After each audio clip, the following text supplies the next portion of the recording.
প্রিয় দর্শক আসসালামু আলাইকুম, কেমন আছেন? আশা করি আলহামদুলিল্লাহ ভালো আছেন, আমিও ভালো আছি। তো আমি আজকে চলে যাচ্ছি পাবনা জেলার আতাইকুলা থানাধীন গণেশপুর গ্রামের একটা ধান ক্ষেতের অর্থাৎ ধানের মাঠে আর কি, যে ধানের কি কি সমস্যা রয়েছে সে বিষয়ে কিন্তু আমি যারা প্রান্তিক চাষি রয়েছেন অর্থাৎ কৃষক, এই কৃষক ভাইদের কাছ থেকে আমি মূলত এই কথাগুলো জিজ্ঞাসা করার জন্য এবং তাদের যে ধানের যে সমস্যা অর্থাৎ ধানের যে রোগ বা ব্যাধি, এই ব্যাধিটা মূলত যাচাই করার জন্য এবং যাতে সরকারিভাবে বা কৃষি পর্যায়ে কৃষি মন্ত্রণালয় পর্যন্ত কথাগুলো পৌঁছে, সেই আলোকেই আমি কিন্তু আজকে এই মাঠে নেমেছি প্রিয় দর্শক। তো আমি একজন ভাই উদ্যোক্তা অর্থাৎ কৃষক ভাই আছে, ওনার সাথে একটু কথা বলবো যে আসলে কি কি এই সমস্যা রয়েছেন।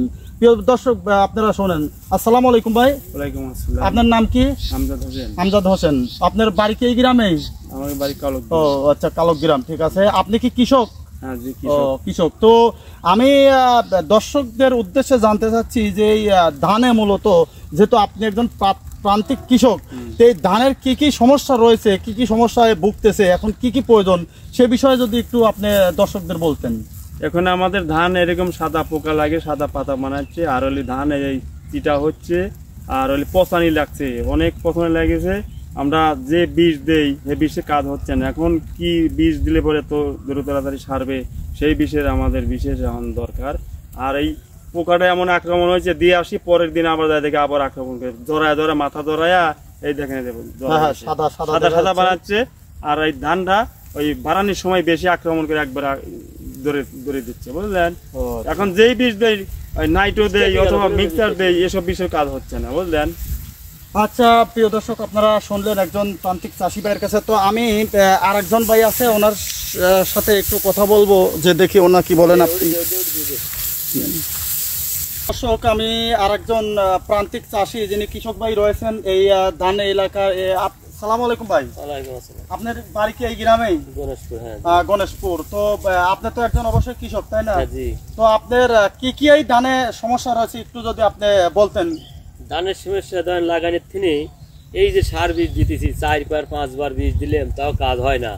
এই পোকা আর যায়নি, তাহলে কি এই কি বীজ দেয়, এইসব বেশি কোনো কাজই করতেছে না। এই যে জরা গেছে ধানের পাতায়, এখন এই যে বাল দাগ, দাগ ও দাগ, দাগে পট পড়িছে, বালি ধান ভালো দেখা যায় না, কত কি দিচ্ছি তাও তো কাজ হচ্ছে না। আচ্ছা, এই ধানটার নাম কি, কোন জাতের? এইটা ধান হলে বিনা 7, বিনা 7, বিনা 7 ধান। এগুলো মন কার যদি ভালো হয় ধান, তাহলে এটা ভালো তো কত হবে? ভালো 15, 16, 18, 12, 13 এগুলি মলি। আর এই দাগ যে ধানের গ্রামের বালতি দেখা যাচ্ছে, এই যে দাগ যায় না বাইনের সময় দাগ, তাহলে বিষ আমরা তো একবার 4 বার, আগে তো এত বিষ লাগেই নেই, এখন এত বিষ দিতেছি তাও কাজ হয় না। তাহলে এখন এই কি করা যায়, কি আপনারা পরামর্শ দেন? এইভাবে ধানটা কি এত তো খরচ, আমার বহু খরচ হয়ে গেছে। পরামর্শ দেয়। আচ্ছা প্রিয় দর্শক, আপনারা শুনতে পারলেন, আমি পরপর দুইজন প্রান্তিক কৃষক ভাইয়ের কাছ থেকে আমি যে তাদের সমস্যাগুলি রয়েছে এই সমস্যা বিষয়ে আমি শুনলাম এবং আপনারাও শুনলেন। দেখেন এই যে ওনারা বলছে যে মূলত এই যে ধানটা আপনারা দেখতে পাচ্ছেন, এই ধানের কিন্তু এই যে দেখেন এই সাদা মানে পাতাগুলো থাকবে সবুজ, এই যে ধানটা বাড়াচ্ছে, আবার এই ধানের আবার পচন লাগছে, তাহলে এখন কি করা যায়? এই চাল বড় হয় নাই, দুধ বড় হয় নাই, তাহলে এই ধান পচন এখন কি করা যায়? এখন কৃষক ভাইয়েরা জানতে চাচ্ছে যে আসলে এর প্রতিকার কি, কি বিষ দিলে ধানটার এই যে রোগ রয়েছে এই রোগ থেকে তারা কিভাবে নিষ্পত্তি পাবে, মূলত তারা কিন্তু এটাই জানতে চাচ্ছে। যে আপনারা দেখতে পাচ্ছেন আমার হাতে আছে, এই ধানগুলোর পাতা থাকা দরকার সবুজ, কিন্তু পাতা পোকা লেগে মানে চেটে খাওয়ার পরে দেখেন এই যে সাদা হয়ে গেছে। এবং আরো কথা বলি, কোম্পানি তো বহু কোম্পানি, এই কোম্পানি দিয়ে একজন ও কোম্পানি দিয়ে কোনো কোম্পানিতে আমার কাজ হয় না, ভালো সুস্থ হয় না।